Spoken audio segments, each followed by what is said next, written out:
الحمد لله نحمده ونستعينه ونستغفره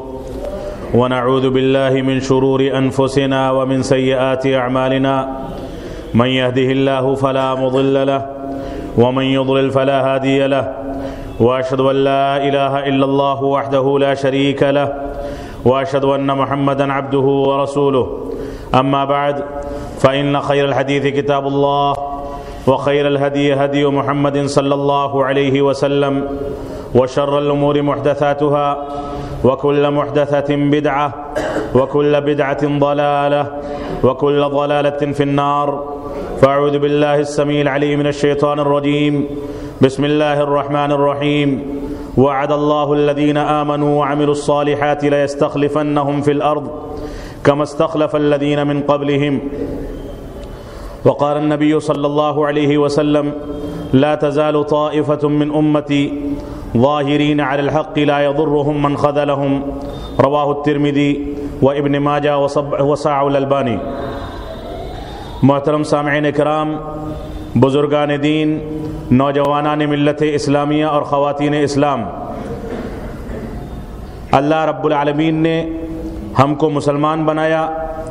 اور قرآن مجید اور سنت رسول کا مکلف بنایا۔ اللہ رب العالمین نے ہمارے لیے یہ بات بھی واجب قرار دی کہ ہم قرآن مجید اور سنت رسول کو سلف صالحین اور بالخصوص صحابہ کرام کے منہج اور صحابہ کرام کے طریقے اور صحابہ کرام کے فہم پر سمجھیں اور اس کے مطابق زندگی گزاریں۔ وہ دین نہیں ہے جس کو قرآن مجید اور سنت رسول کے ظاہری مفہوم پر سمجھ کر کے دین سمجھا جائے، اور وہ بھی دین نہیں ہے جو قرآن مجید اور سنت رسول کے نام پر مختلف علماء کرام اور مختلف شخصیات کے اقوال پر مبنی ہوتا ہے۔ دین اصل میں وہی دین ہے جو قرآن مجید، سنت رسول اور سلف صالحین میں سے صحابہ کرام کے فہم پر، ان کے شعور پر، اور رسول اکرم صلی اللہ علیہ وسلم نے جس انداز سے ان کی تربیت کی، اس تربیت کے من وعن عین مطابق وہ دین سمجھا جائے اور اس کے مطابق چلا جائے۔ دین کو سمجھ پانا آج کے دور میں اسی طرح سے مشکل ہوتا چلا جا رہا ہے جیسے انسان اپنی تخلیق کو آدم علیہ السلام سے لے کر کے آج تک مکمل طریقے سے 100% نہیں سمجھ سکا۔ اللہ رب العالمین نے کتنی باریکیاں رکھی ہیں، کتنے راز رکھے ہیں، اور کس انداز سے انسان کو پیدا فرمایا،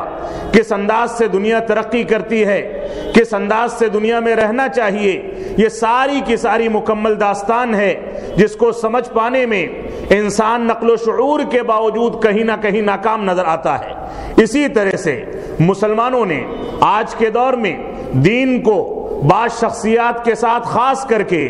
بعض شخصیات کے اقوال میں محصور سمجھ کر کے دین اسلام کو اسی انداز سے ملیہ میٹ کر دیا ہے جس انداز سے مشرکین نے اور مبتدعین نے اور اسی طرح سے دین کو نہ سمجھ پانے والوں نے ماضی میں بھی ملیہ میٹ کیا تھا،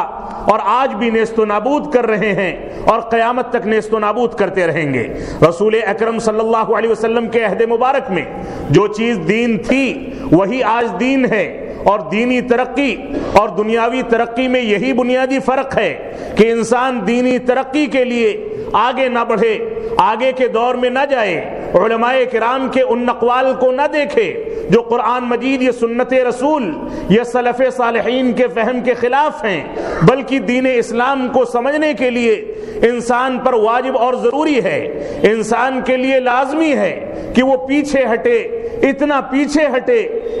پیچھے ہٹے کہ رسول اکرم صلی اللہ علیہ وسلم کے اور صحابہ کرام کے عہد مبارک میں، اس عہد ذری میں جا کر کے دین اسلام کو سمجھے کہ اس انداز کے مسائل میں، اس انداز کی پریشانیوں میں رسول اکرم صلی اللہ علیہ وسلم کون سے فیصلے فرماتے تھے، اور اس کے باوجود ان لوگوں کے ہاں صبر پایا جاتا تھا، تیش اور شدت سے وہ لوگ دور رہتے تھے اور اللہ رب العالمین سے قربت اختیار کرنے کی کوشش کرتے تھے۔ لیکن بدقسمتی ایسی ہے کہ ہم نے دنیاوی ترقی میں، دنیاوی ترقی کے لیے جس میں انسان کو آگے بڑھنا چاہیے، انسان کو چاند اور سورج پر پہنچنا چاہیے، انسان کو اوج ثریا پر پہنچنا چاہیے، انسان کو اتنا آگے نکل جانا چاہیے کہ اس سے آگے کوئی نظر نہ آئے، جو دکھے پیچھے دکھے، یہ دنیاوی ترقی کا راز ہے۔ لیکن بدقسمتی ایسی ہے کہ مسلمانوں نے اس کو برعکس طریقے سے سمجھا ہے۔ دینی ترقی یہ ہے مسلمانوں کی عملی زندگی میں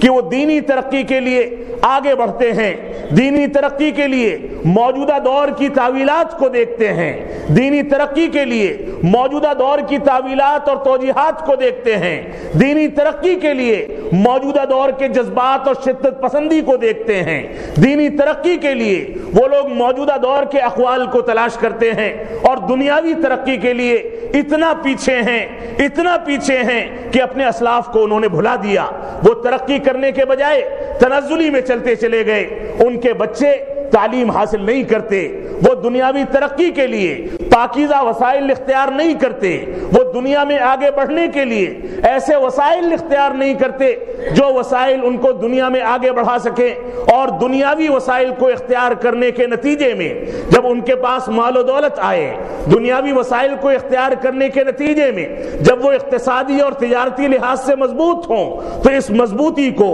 اس قوت کو، اس مال و دولت کو دین کی ترقی کے لیے استعمال کیا جائے۔ لیکن بدقسمتی ایسی ہے کہ مسلمانوں نے دینی ترقی کے لیے آگے بڑھنا اور دنیاوی ترقی کے لیے اپنے آپ کو ایک جگہ پر بریک کر کر کے پیچھے ہٹنے کو اپنا مقدر بنا لیا ہے، جس کے نتیجے میں آج کہیں دیکھیں حلب میں جو حالات ہیں، آپ دیکھیں یمن میں جو حالات ہیں، آپ دیکھیں اس سے پہلے ہندوستان میں جو حالات رہے، یہ فلسطین کے جو حالات ہیں، ان حالات میں مسلمان دن بدن معصوموں کی طرح سے دن بدن اس کو مارا جاتا ہے، مظلوم بنا کر کے قتل کیا جاتا ہے۔ لیکن مسلمان تیش کے باوجود، شدت کے باوجود، تل ملانے کے باوجود، تڑپنے کے باوجود، آہو بکا کرنے کے باوجود مسلمانوں کی مدد نہیں ہوتی، اللہ رب العالمین مسلمانوں کی نصرت نہیں کرتا، اللہ رب العالمین مسلمانوں کی مدد میں اور ان کی نصرت میں شامل حال نہیں رہتا۔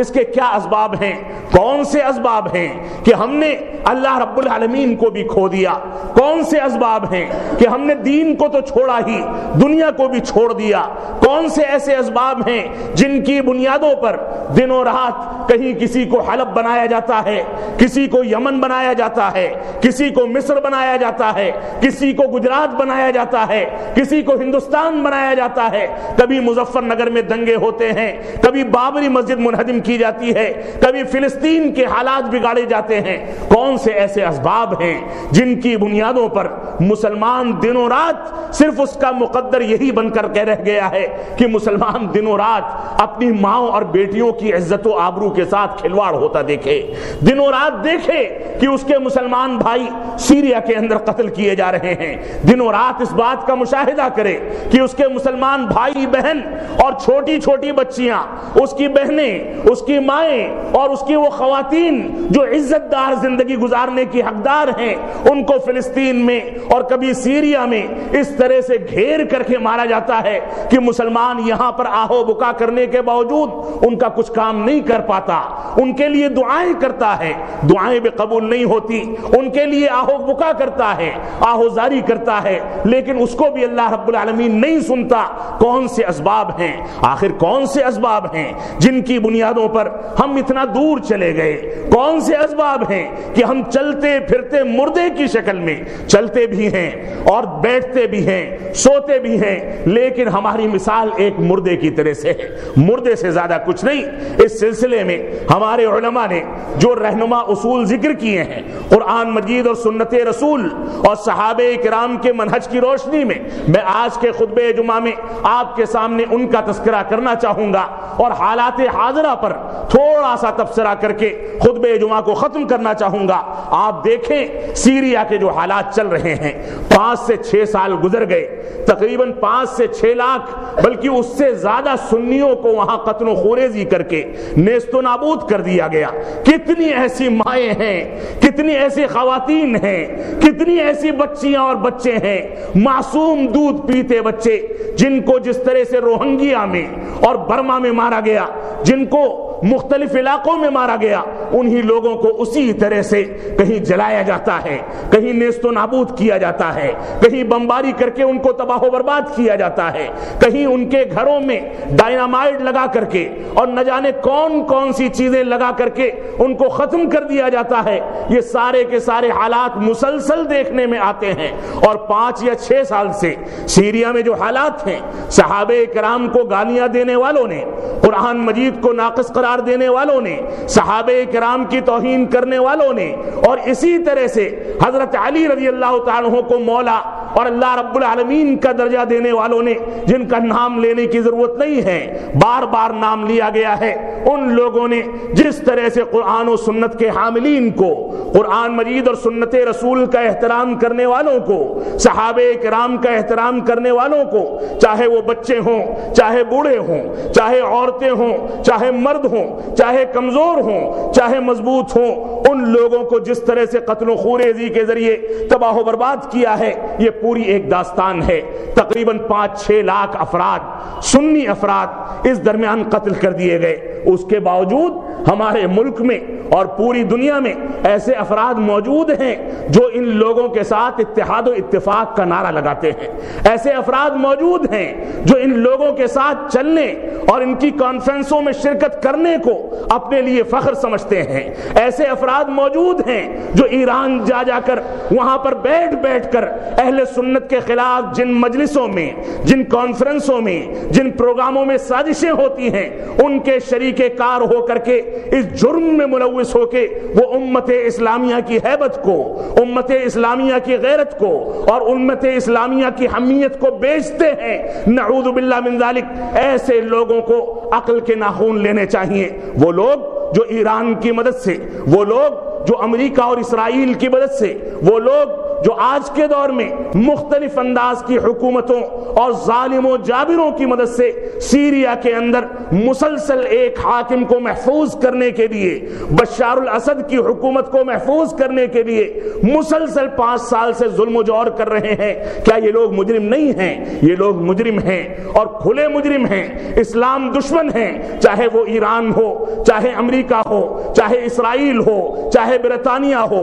چاہے اس کے حلیف ممالک ہوں, یہ سارے کے سارے مجرم ہیں. اور ان مجرموں کے ساتھ جو جا کر ان کے شانہ بشانہ چلتا ہے, ان سے اتحاد و اتفاق کی بات کرتا ہے اور ان کی توبہ و استغفار کیے بغیر اور قرآن و مجید اور سنت رسول کی جانب رجوع کیے بغیر, صحابہ کرام کی توہین کو چھوڑے بغیر, قرآن مجید کی حجیت کے بارے میں شکوک و شبہات کرنے کے ساتھ جو لوگ ان کے ساتھ اتحاد و اتفاق کا نعرہ لگانے کی بات کرتے ہیں, وہ بھی مجرم ہیں. ایسے لوگوں سے امت اسلامیہ کو محفوظ رکھنا یہ ہم سب کی بنیادی ذمہ داری ہے. اللہ رب العالمین قرآن مجید کے احترام کی بنیاد پر, سنت رسول سے احترام کی بنیاد پر, منہج سلف صالحین کے احترام کی بنیاد پر اور صحابہ کرام سے محبت کے احترام کی بنیاد پر, قرآن مجید کی حجیت کی بنیاد پر, صحابہ کرام کی عظمت کی بنیاد پر, اللہ رب العالمین کی توحید کی عظمت کی بنیاد پر, اتباع رسول کی عظمت کی بنیاد پر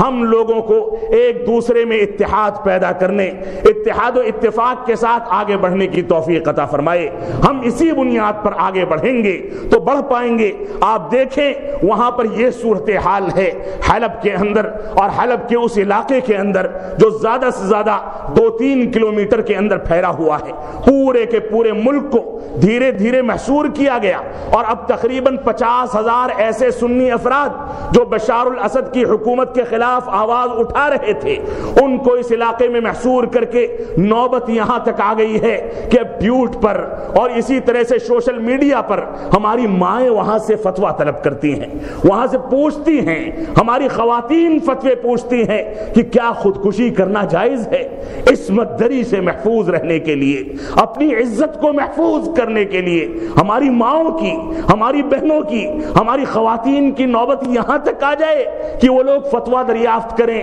علماء اسلام سے کہ کیا ہم خودکشی کر سکتے ہیں؟ یہ سارے کے سارے حالات ہماری بدعمالیوں کا نتیجہ ہیں۔ ہم کو قرآن مجید اور سنت رسول کی جانب رجوع کرنا ہوگا، ہم کو توبہ و استغفار کرنا ہوگا، ہم کو دیکھنا ہوگا کہ کہاں کہاں اسلام اور اسلامی تعلیمات کا پانی مرتا ہے، ہم کو دیکھنا ہوگا کہ مسلمان کہاں کہاں توحید سے دور ہوتا ہے، اتباع رسول سے دور ہوتا ہے، منہج سلف صالحین سے دور ہوتا ہے۔ ہم کو دیکھنا ہوگا کہ کس انداز سے ہم قرآن مجید اور سنت رسول کی پیروی کر سکتے ہیں، اس کے سچے داعی بن سکتے ہیں۔ جب تک ہم نے اس بات پر غور نہیں کیا تب تک ایسی صورت میں اللہ رب العالمین کا تعاون اور اس کی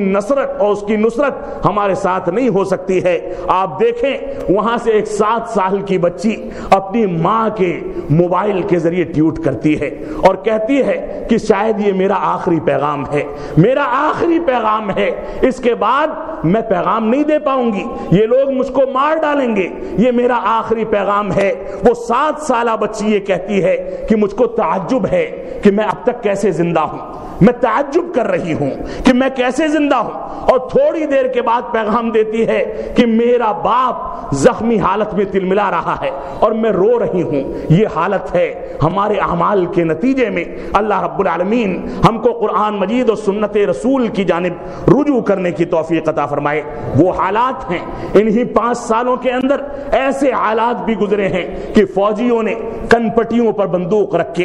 گڈھا کھود کر کے اس میں مٹی بھر دی اور صرف گردن نظر آتی ہے کسی سنی کی، اور اس سے کہتے ہیں کہ کہہ دو لا الہ الا بشار، کہ بشار کے علاوہ کوئی خدا نہیں، اگر یہ نہیں کہو گے تو کن پٹی میں بندوق چلا دی جائے گی اور تم کو جان سے مار دیا جائے گا۔ یہ حالات ہیں، ان حالات میں ہمارے لیے اتحاد و اتفاق اور ان لوگوں سے نپٹنے کے لیے جو بھی تیاریاں ہم کر سکتے ہیں قرآن مجید اور سنت رسول کی روشنی میں ان تیاریوں کو کرنا،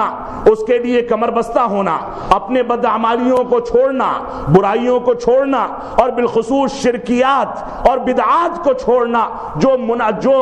جو حقیقت میں مسلمانوں کی تنزلی کا بنیادی نقطہ ہے، جس کی بنیاد پر مسلمان اسلام سے بھی دور ہوتا ہے اور اللہ رب العالمین سے اور رسول اکرم صلی اللہ علیہ وسلم کی پیروی سے بھی دور ہوتا ہے۔ اس کے نتیجے میں مسلمانوں نے یہ حالات دیکھے ہیں۔ آپ دیکھیں کہ محصور علاقے میں جس انداز سے مسلسل بمباری کی جا رہی ہے، یہ جو ویڈیو نشر ہوتے ہیں، اگرچہ علماء اسلام کا یہ فتویٰ ہے کہ اس انداز کی تصویریں اور اس انداز کے ویڈیو شیئر کرنا اور آپس میں ایک دوسرے کو بھیجنا یہ ناجائز ہے، کیونکہ بسا اوقات ایسا بھی ہوتا ہے کہ مسلمانوں کے جذبات کو بھڑکانے کے لیے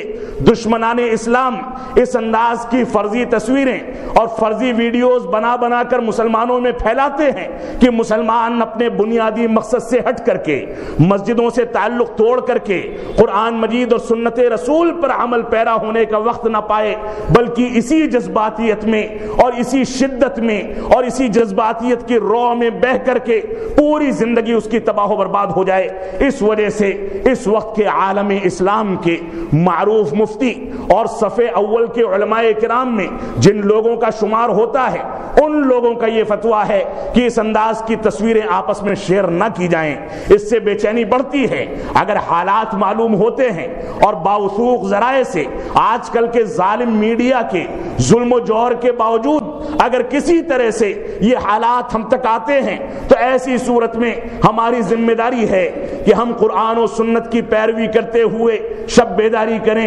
رات کی تنہائی میں روئیں اور گڑ گڑائیں، رات کی تنہائی میں اللہ رب العالمین سے رجوع کریں، اللہ رب العالمین سے دعائیں کریں، اپنے گناہوں سے بھی توبہ کریں اور اپنے مظلوم مسلمان بھائیوں کے لیے دعائیں کریں۔ لیکن میں قسم کھا کے کہہ سکتا ہوں اتنی بڑی تعداد ہے، ان میں سے سے چند لوگ ہی ایسے ہوں گے، یا ہو سکتا ہے کہ کوئی نہ ہو، جن کو انگلیوں پر گنا جا سکتا ہے، جو رات کی تاریکی میں ان حالات کے باوجود بھی اٹھتے ہوں، بیدار ہوتے ہوں اور اس کے بعد اللہ رب العالمین سے دعائیں کرتے ہوں۔ جذباتیت میں ہم اتنا بہ گئے کہ رات میں 12 1 بجے تک ایک دوسرے پر تبصرہ، چغل خوری، ایک دوسرے کی غیبت، ایک دوسرے پر گالی گلوچ، ایک دوسرے پر لعن طعن، اس میں پوری کی پوری رات گزرتی ہے۔ لیکن رات کا وہی حصہ جس بے چینی کی ادائیگی کے لیے اپنی زبانوں کو پلید کر کے گزرتا ہے، رات کا وہی حصہ اللہ رب العالمین کے ذکر و اذکار میں، اللہ رب العالمین سے دعائیں کرنے میں، تلاوت کلام پاک میں نہیں گزرتا۔ اگر مسلمانوں کی تھوڑی بہت تعداد بھی اس فارمولے پر عمل کر لے تو ایسی صورت میں یقیناً یہ بات کہی جا سکتی ہے اور اس کا یقین دلایا جا سکتا ہے کہ مسلمانوں کے حالات بدلیں گے۔ لیکن مسلمان ایک ایسی بازاری قوم بن گیا ہے، ایک بے اعتماد قوم بن گیا ہے کہ وہ جب لین دین کرتا ہے تو دھوکہ دیتا ہے، جب لباس پہنتا ہے تو غیر اسلامی لباس پہنتا ہے، چہرے مہرے غیر اسلامی ہوتے ہیں، لین دین غیر اسلامی ہوتا ہے، ایک دوسرے کو دھوکہ دینا وہ اسلام کا حق سمجھتا ہے اور اپنے لیے جواز سمجھتا ہے۔ اس کی بنیاد پر مسلمان ایک ایسی قوم بن کر رہ گئی ہے جو قوم صرف دھوکہ دینے اور جھوٹ بولنے، ایک دوسرے پر سبقت کرنے کے لیے، حلال و حرام کی تمیز کو ختم کرنے کے لیے گویا پیدا کی گئی قوم ہو۔ مسلمانوں کو اپنے اعمال پر، اپنے کرتوتوں پر، اپنی بدعمالیوں پر، بد کرداریوں پر اور اپنے سلسلے میں جو بھی فیصلے وہ لیتے ہیں ان پر قرآن مجید اور سنت رسول کی روشنی میں غور و فکر کرنا ہوگا، اپنی گریبانوں میں جھانکنا ہوگا اور دیکھنا ہوگا کہ ہم کس انداز سے قرآن مجید اور سنت رسول سے قریب ہو سکتے ہیں۔ تو عالم اسلام کے مشہور عالم دین اور اسی طرح سے جن کا شمار دنیا کے بڑے علماء اور صف اول کے علماء کرام میں ہوتا ہے، انہوں نے اور اسی طرح سے دوسرے بہت سارے علماء اور بڑے علماء نے جو ان حالات میں ہمارے لیے جو چیزیں، جو دستور اختیار کرنا، جن چیزوں کی پیروی کرنے کو مسنون قرار دیا ہے، وہ 3 چیزیں ہیں بنیادی طور سے۔ ان 3 چیزوں پر غور و فکر کرنے کے نتیجے میں ہم دیکھیں کہ ہم کتنے پانی میں ہیں، ہم دیکھیں کہ ہم اپنے گریبان میں جھانک پاتے ہیں، اپنی بدعمالیوں کو نکال کر کے اپنے ذہن و دماغ پر لا پاتے ہیں کہ نہیں لا پاتے۔ ایسا تو نہیں کہ وہ سیاہ دل جس میں شروع میں ایک نقطہ لگا تھا۔ صحیح روایت ہے، رسول اکرم صلی اللہ علیہ وسلم فرماتے ہیں کہ گناہ کی علامت یہ ہے کہ انسان جب کرتا ہے تو اس کی وجہ سے اس کے دل میں کھٹکا پیدا ہوتا ہے، وہ متردد ہوتا ہے، گناہ کرنے کے دور میں اس کو شبہ پیدا ہوتا ہے کہ یہ کام کروں یا نہ کروں۔ اور اسی طرح سے گناہ کی دوسری علامت یہ ہے یہ وَكَرِهْتَ أَن يَطَّلِعَ عَلَيْهِ النَّاسِ کہ لوگ اس پر مطلع ہو جائیں، لوگوں کو اس گناہ کی خبر ہو جائے، اس بات کو انسان گوارا نہیں کرتا۔ یہ دونوں کی دونوں علامتیں مسلمانوں میں یقیناً فطری طور سے پیدا ہوتی ہیں، لیکن دوسری روایت یہ بھی بتاتی ہے کہ جب انسان گناہ کرتا ہے تو گناہ کے نتیجے میں اس کے دل پر ایک سیاہ نقطہ لگ جاتا ہے، اور سیاہ نقطے کے بعد اگر اس گناہ سے توبہ کر لی، توبہ و استغفار کر لیا، قرآن مجید اور سنت رسول کی جانب رجوع کر لیا، تو ایسی صورت میں وہ نقطہ صاف ہو جاتا ہے۔ لیکن گناہ پر باقی رہنا اور اس پر عناد کرنا، گناہ پر استمرار اور مسلسل اس کو انجام دینا اور اس سے توبہ و استغفار نہ کرنے کے نتیجے میں وہ سیاہ نقطہ بڑھتا چلا جاتا ہے، بڑھتا چلا جاتا ہے، یہاں تک کہ اس کا مکمل دل سیاہ کر دیا جاتا ہے، اور اس کے بعد اس دل کے اندر اچھائی اور برائی کی شعور کی صلاحیت ختم ہو جاتی ہے۔ وہ احساس نہیں کر پاتا کہ وہ گناہ کرنے جا رہا ہے یا ثواب کا کام انجام دینے جا رہا ہے۔ تو رسول اکرم صلی اللہ علیہ وسلم نے یہ جو تعبیرات ہمارے سامنے ذکر کی ہیں، یہ آج کے مسلمانوں پر 100% فٹ ہوتی ہیں کہ مسلمان پہلے کے ادوار میں جب خیر باقی تھی تو گناہوں کو کرنے کے بعد پچھتاتے تھے، توبہ و استغفار کرتے تھے، لیکن آج کے دور میں مسلمان گناہ کرتا ہے، کر کے گزر جاتا ہے، اس کو احساس نہیں ہوتا الا ماشاء اللہ۔ تو علماء کرام نے اس سلسلے میں 3 رہنما اصول ہمارے سامنے ذکر کیے ہیں۔ سب سے پہلی بات تو یہ کہ جب انسان کے اوپر مصیبت پڑے اور کسی انداز کی مشکلات میں وہ گرفتار کیا جائے، اس کی مساجد منہدم کی جائیں، اس کے علاقوں میں فساد کیا جائے، اس کے ساتھ قتل و خوریزی کی جائے، چاہے فلسطین کے معاملات ہوں۔ فلسطین میں آپ دیکھ لیں ظالم اسرائیل نے اور غاصب یہودیوں نے جس انداز سے مسلسل 1910 سے لے کر کے آج تک وہاں پر ظلم و جور کر کے مسلمانوں کو نیست و نابود کیا، اور 1948 میں جس طریقے سے اس ظالم و جابر حکومت کو مختلف ممالک نے، جن میں امریکہ پیش تھا، اس نے 13 منٹ کے اندر اس کو تسلیم کر کے یہ ثابت کر دیا 1948 ہی میں کہ یہ لوگ صرف انصاف کے اور عدل و انصاف کے علمبردار ہیں، اس کے دعوے دار ہیں، لیکن حقیقت میں ان کے دلوں میں چور ہے۔ یہ لوگ قرآن مجید اور سنت رسول کو نیست و نابود کرنا چاہتے ہیں، یہ توحید کو برداشت نہیں کرتے، یہ اتباع رسول کو برداشت نہیں کرتے۔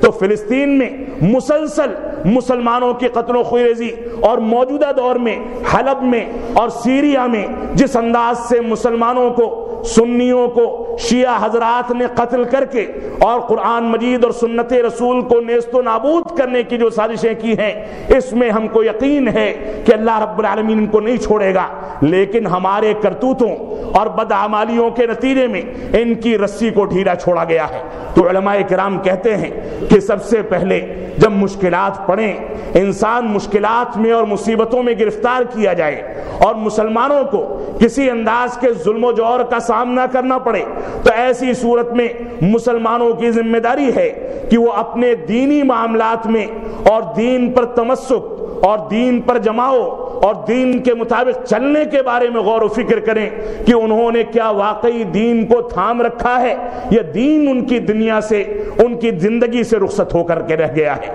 یہ پہلی دعوت ہے جو مسلمانوں کو دی گئی کہ جب معاملات خراب ہوں تو وہ دین پر تمسک اور دین پر عمل پیرا ہونے کے بارے میں غور و فکر کریں۔ اس سلسلے میں رسول اکرم صلی اللہ علیہ وسلم، اللہ رب العالمین کا فرمان ہے جس کو ابو نعیم نے حلیۃ الاولیاء میں ذکر کیا ہے، کہتے ہیں کہ اللہ رب العالمین نے فرمایا اذا عصانی من یعرفنی سلطت علیہ من لا یعرفنی۔ اللہ رب العالمین نے فرمایا کہ جب مجھ کو جاننے والے یعنی مسلمان میری نافرمانی کرتے ہیں اور میرے دین کے خلاف، میرے احکام و مسائل کے خلاف چلتے ہیں، تو ایسی صورت میں میں ان لوگوں پر ان لوگوں کو مسلط کر دیتا ہوں جو مجھ کو نہیں جانتے، یعنی کفار کو، مجھ کو گالیاں دینے والوں کو، قرآن مجید کو ناقص قرار دینے والوں کو، صحابہ کرام کی توہین کرنے والوں کو، اسلام دشمنوں کو اللہ رب العالمین دین سے دوری کے نتیجے میں ہم پر مسلط کر دیتا ہے، اور یہ تسلط آج کے دور میں ہر جگہ موجود ہے۔ ہندوستان میں آپ دیکھ لیں، حکومت کے نظریے کو دیکھ لیں، حکومت کی پالیسی کو دیکھ لیں، 20 کروڑ کی تعداد میں یا اس سے کہیں زیادہ مسلمانوں کی تعداد ہے، لیکن حقیقت ایسی ہے کہ وہ کھائے ہوئے بھوسے کی طرح سے ہو گئے ہیں، ان کے مطالبات نہیں مانے جاتے، عدالتیں ان کے فیصلوں کے بارے میں سنجیدہ نہیں ہیں، پولیس والے ان کے اوپر غلط انداز کے اتہامات لگا کر کے ان کو گرفتار کرتے ہیں، نہ جانے کون کون سے ظلم و جور کیے جاتے ہیں۔ اللہ رب العالمین نے خود فرما دیا کہ جب مجھ کو جاننے والے میری معصیت کریں گے، مجھ کو پہچاننے والے، میرے نام لیوا توحید و سنت کو ماننے والے میری نافرمانی کریں گے، تو میں ان کے اوپر ایسے لوگوں کو مسلط کر دوں گا جو لوگ مجھ کو نہیں جانتے، یعنی کفار و مشرکین۔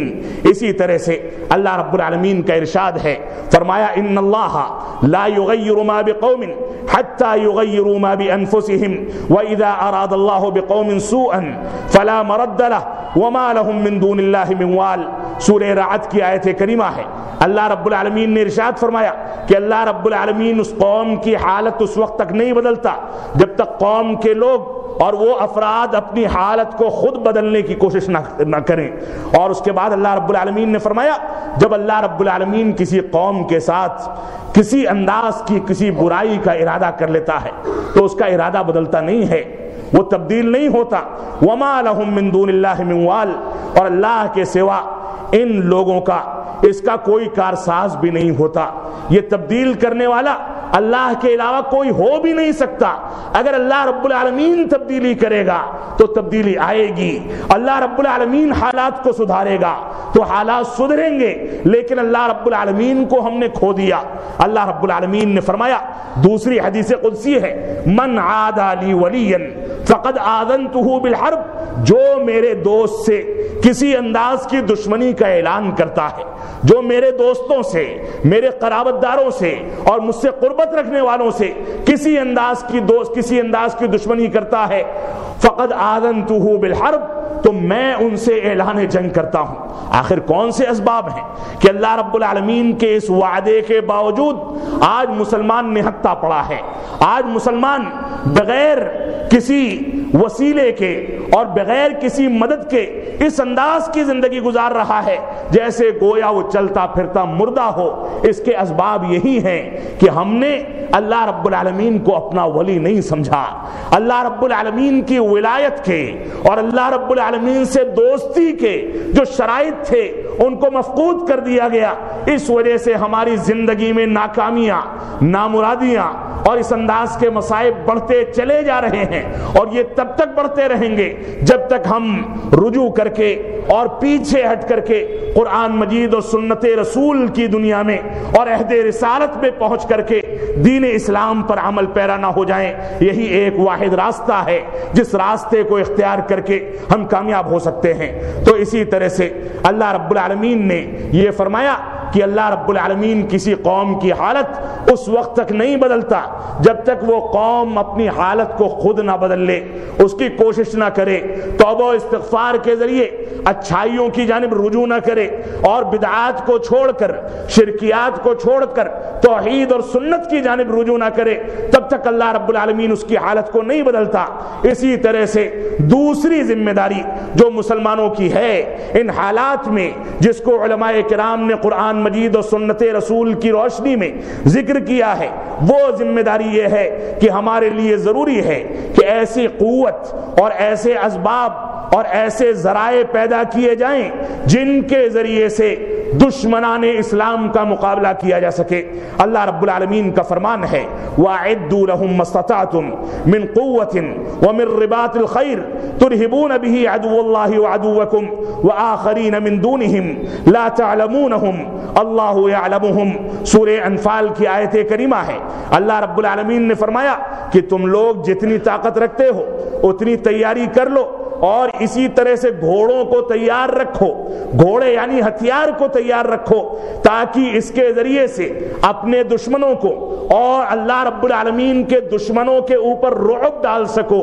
ان کے اوپر مسلط ہو سکو, ان کو ماتحتی میں لے سکو اور ان کے اوپر رعب بنا سکو, اور اسی طرح سے اللہ کے دشمنوں پر بھی, اپنے دشمنوں پر بھی اور ان لوگوں پر بھی جن کو اللہ رب العالمین جانتا ہے. ایسے منافقین بھی موجود ہیں جن کی جانب اشارہ کیا گیا, جو مسلمانوں کا لبادہ اوڑھ کر کے اسلام سے محبت کا اظہار کرتے ہیں لیکن حقیقت میں وہ دشمنان اسلام کے نمائندہ ہوتے ہیں. وہ مسلمانوں کے درمیان انتشار پیدا کرنے کے لیے مسلمانوں کی صفوں میں بیٹھے رہتے ہیں. ان سے بھی چوکنا رہنے کی ضرورت ہے. اللہ رب العالمین نے فرمایا اس کے علاوہ یعنی میرے اور اپنے دشمنوں کے علاوہ ان کے اوپر بھی رعب ڈالو جو لوگ اللہ رب العالمین جن سے واقف ہے اور اللہ رب العالمین ان کو جانتا ہے. اور اس آیت کریمہ میں اللہ رب العالمین نے 3 چیزوں کا تذکرہ فرمایا. پہلی چیز تو یہ کہ تم بہترین فوج کے ذریعے تیار رہو,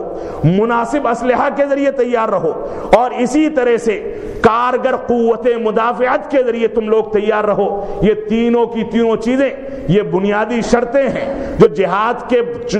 کے 42ویں مرتبے میں مسلمانوں کے اوپر واجب ہوتی ہیں. پہلا مرتبہ یہ کہ انسان اپنے نفس سے جہاد کرے, شیطان سے جہاد کرے, معاشرے کی خرابیوں سے جہاد کرے, اپنے خاندان کی خرابیوں سے جہاد کرے, اور جب اصلاح معاشرہ کا کام مکمل ہو جائے اور اس کے بعد جہاد کے شرائط موجود ہوں اور حکومت وقت سے کسی انداز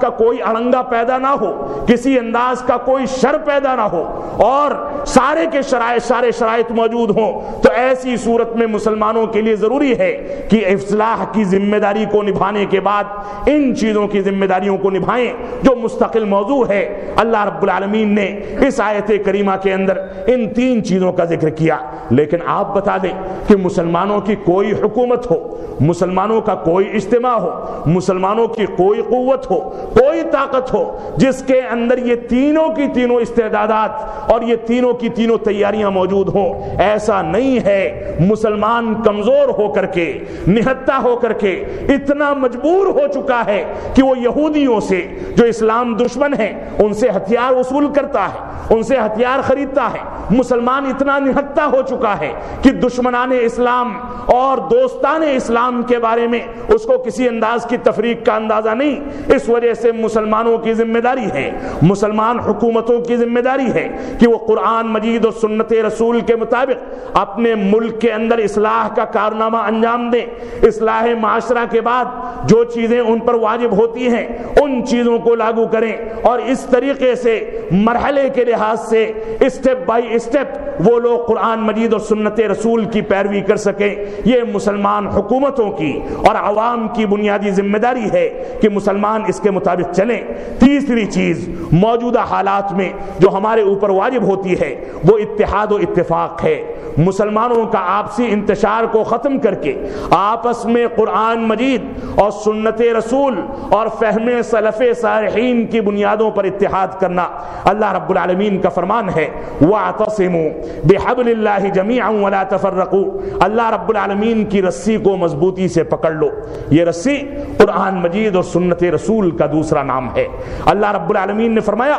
آپس میں انتشار پیدا نہ کرو۔ اسی طرح سے سورہ انفال میں اللہ رب العالمین کا فرمان ہے وَلَا تَنَازَعُوا فَتَفْشَلُوا وَتَذْهَبَ رِيحُكُمْ وَاصْبِرُوا إِنَّ اللَّهَ مَعَ الصَّابِرِينَ۔ اللہ رب العالمین نے فرمایا آپس میں لڑائی جھگڑے اور انتشار پیدا نہ کرو۔ اگر تم لوگوں نے انتشار پیدا کیا، آپس میں گروہ بندیاں بنائیں، آپس میں انتشار اور اختلاف اختیار کیا، تو ایسی صورت میں فتفشلوا وتذهب ريحكم، تم لوگ بکھر کر کے رہ جاؤ گے اور تمہاری ہوا اکھڑ جائے گی، تمہاری ہمت جواب دے جائے گی۔ اور اللہ رب العالمین نے فرمایا واصبروا، حالات بدلتے جائیں گے، حالات سخت ہوتے جائیں گے، تم کو آزمایا جائے گا، تمہارے خلاف سازشیں کی جائیں گی، تم پر ظلم و جور کیا جائے گا۔ ایسی صورت میں واصبروا، صبر کرو، ان اللہ مع الصابرین، اللہ رب العالمین صبر کرنے والوں کے ساتھ ہے۔ اللہ رب العالمین ہم کو قرآن مجید اور سنت رسول کے مطابق صحیح انداز سے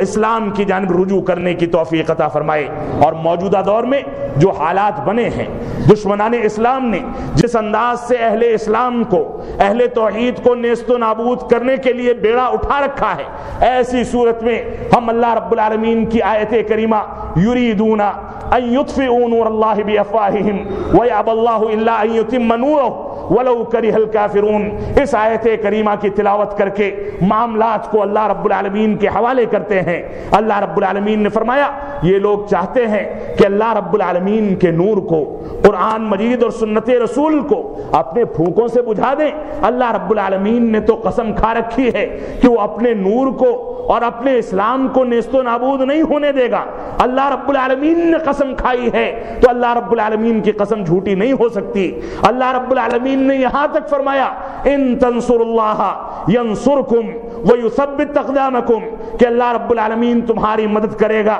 اگر تم اللہ رب العالمین کی مدد کرتے ہو، اور تمہارے قدموں کو جما دے گا۔ ہم اللہ رب العالمین کی مدد کیسے کریں؟ اللہ رب العالمین کی مدد کا معنی اور مفہوم یہی ہے کہ ہم قرآن مجید کو تھام لیں، ہم سنت رسول کو تھام لیں، ہم توحید کو تھام لیں، ہم اتباع رسول کو تھام لیں، ہم توحید کے خلاف شرک کو خیر بات کہہ دیں، بدعت کو خیر بات کہہ دیں، بدعمالیاں کو خیر بات کہہ دیں، اور اسلام سے دوری پر مشتمل جو بھی چیزیں ہیں ان کو خیر بات کہہ کے اپنے خاندانوں سے، اپنے گھرانوں سے، اپنے محلوں سے، اپنے معاشرے سے، اپنے ممالک سے، اپنے شہروں سے، اپنی آبادیوں سے رخصت کر کے ان کو الوداع کر دیں کہ ہم قرآن مجید اور سنت رسول پر چلنے والے ہیں، ان برائیوں کی گنجائش ہمارے یہاں نہیں ہے۔ لیکن مسلمانوں نے اس کے برعکس پالیسی اختیار کی۔ اللہ رب العالمین ہم کو قرآن مجید کے مطابق چلنے کی اور اس پر عمل پیرا ہونے کی توفیق عطا فرمائے،